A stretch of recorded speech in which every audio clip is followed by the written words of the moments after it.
రకాలుగా వాహనాలు పేరుకుపోతుంటే అధికార యంత్రాంగం ఏం చేస్తోంది? ఖరీదైన వాహనాలు కూడా తుప్పుపట్టి ఎందుకు కాకుండా పోతుంటే చూస్తూ ఊరుకోవాల్సిందేనా? ఇందుకు చట్టపరంగా ఉన్న సమస్యలేంటి? అటవీ శాఖ ఏం చేస్తోంది?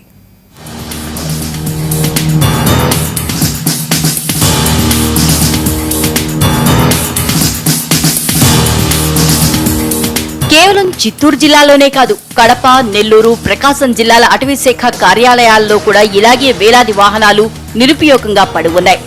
వీటిలో 80 నుంచి 90% రన్నింగ్ కండిషన్లో ఉన్నవే, వాడుకుంటే ఉపయోగపడేవి. కానీ అక్కడే అనేక సమస్యలు ఎదురవుతున్నాయి.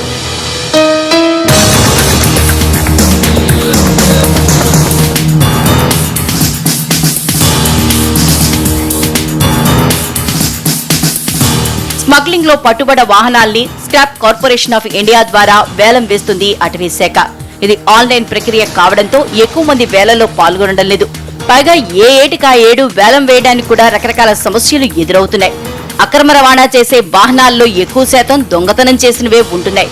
డూప్లికేట్ నెంబర్ ప్లేట్లతో రోడ్డెక్కుతాయి కనుక చాసెస్ నెంబర్, బండి నెంబర్ ఎక్కడా సరిపోవు. దీంతో అసలు యజమానిని గుర్తించడం కష్టమవుతుంది. బండ్లు పోయాయని కంప్లైంట్ ఇచ్చిన కొద్ది మందికే అన్ని కుదిరితే వాహనాలు తిరిగొస్తాయి. పైగా నిందితుడికి శిక్ష పడ్డాకే వాహనాన్ని అమ్మాలన్న నిబంధన కూడా అధికారుల కాళ్లకు బంధాలు వేస్తోంది. ఒక మోటార్ వెహికల్ ఇన్స్పెక్టర్ ఇచ్చినటువంటి వాల్యుయేషన్ మేము దాంట్లో ఫీడ్ చేసింటాం. అది కాన్ఫిడెన్షియల్ గా ఉంటుంది. తర్వాత వీళ్ళు పాడుకున్నటువంటి అమౌంట్ అది క్రాస్ అయినప్పుడు ఇతను సక్సెస్ఫుల్ బిడ్డర్ గా అక్కడే కంప్యూటర్లో అతనే చూసుకోవచ్చు. క్రాస్ కాకపోతే అది రిజెక్ట్ చేసినట్టుగా ఉంటుంది అనమాట. కాబట్టి ఎవరైతే ఇంట్రెస్ట్గా ఉన్నటువంటి పర్సన్స్ ఆ వెహికల్స్ మన దగ్గర వచ్చేసి 2 వీలర్స్ నుంచి 4 వీలర్స్ 10 టైర్ లారీస్ కూడా ఉన్నాయి. డిపెండ్స్ అపాన్ వెహికల్ కండిషన్ మీరు ఇచ్చినటువంటి వాల్యూ ఏదైతే ఉందో దాన్ని చూడాలా. నెక్స్ట్ పోయినటువంటి వెహికల్స్ ఎప్పుడు కూడా ఏంటంటే ఒక వెహికల్ ఆన్ అవరేజ్ వచ్చి 1 lakh 175 1 lakh అనేది 1,55,000 to 75,000. నిబంధనల పేరుతో వేలం వేయకుండా అసలు వాడకుండా పాడయ్యే కంటే ఎవరో ఒకరు వాడుకుంటే మంచిది కదా అన్న ఐడియా కొంతమంది అధికారులకు వచ్చింది. అటవీ శాఖ మంత్రి బొజ్జల గోపాలకృష్ణారెడ్డి కూడా ఇందుకు గ్రీన్ సిగ్నల్ ఇచ్చారు. వెంటనే ఆయన తన నియోజకవర్గ పరిధిలోని అటవీ సిబ్బంది పరిమితంగా వీటిని వాడుకోవటానికి అనుమతిచ్చారు. యథాప్రకారం ఆ నిర్ణయం కూడా రాజకీయ విమర్శల పాలైంది.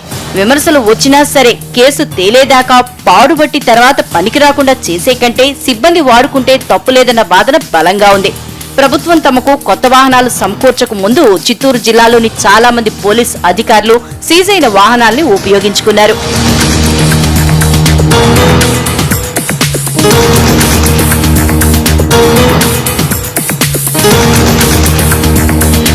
గతంలో ఏవో చిన్నా చితకా వాహనాలు పట్టుబడ్డప్పుడు ఎవరూ వీటి గురించి పెద్దగా పట్టించుకోలేదు. కానీ ఇప్పుడు పరిస్థితి మారింది. లగ్జరీ, సూపర్ లగ్జరీ కార్లు దొరికిపోయాయి. ఇటు రాష్ట్ర ప్రభుత్వం ఆర్థిక కష్టాల్లో ఉంది. ఈ దశలో కోట్ల రూపాయల విలువైన సంపదను నిబంధనల పేరిట ఎండకు వానకు వదిలేయటం సమంజసం కాదన్న వాదన పెరుగుతోంది.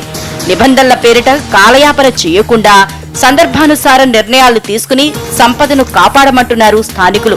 ఎర్రచందనాన్ని వేలం వేయడానికి ఏ విధంగా ప్రచారం నిర్వహించారో అలాగే వాహనాల విషయంలో కూడా చేస్తే ఖచ్చితంగా ఆశించిన దానికంటే ఎక్కువ ఆదాయం వస్తుందన్న అభిప్రాయం కూడా బలంగా ఉంది.